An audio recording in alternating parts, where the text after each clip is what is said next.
তো আজ সাইকেল নিয়ে চলে গিয়েছিলাম তড়িবাড়ি মনেস্ট্রিতে। শুরু থেকে বলি, তড়িবাড়ি আমাদের বাড়ি থেকে প্রায় 13 থেকে 14 কিলোমিটার দূর। তাই সকাল সকাল ঘুম থেকে উঠে ব্রাশ ট্রাশ করে তাড়াতাড়ি চা বিস্কুট খেয়ে বেরিয়ে পড়লাম সাইকেল নিয়ে। শুরুটা কিন্তু বেশ এনার্জেটিক ছিল, কিন্তু পরে মনে হচ্ছিল সাইকেল নিয়ে যে কেন আসলাম, তাও আবার দিদির সাইকেল। তো যাই হোক, রাস্তার ধারে একটু রেস্ট নিয়ে আবার শুরু করলাম জার্নি। যেতে যেতে অনেক দূর পৌঁছালাম। তারপর ভাবলাম আবার একটু দাঁড়াই এখানে, কিন্তু এরা তো ছবি নিয়েই ব্যস্ত। আলাদাই লেভেলের ফটোগ্রাফি এদের। এটা কি ভাই, কি পোজ এটা।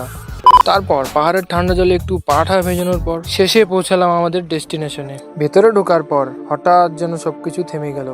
প্রার্থনার আওয়াজ আর পাহাড়ের নিস্তবতা মনটাকে একদম হালকা করে দেয়। সত্যি বলতে গেলে এই দৃশ্যটা ক্যামেরা ধরা খুব কঠিন। তো হ্যাঁ, সাইকেল নিয়ে কষ্ট হয়েছে ঠিকই, কিন্তু শেষে যে শান্তিটা পেয়েছি সেটা কষ্টের থেকেও অনেক বেশি।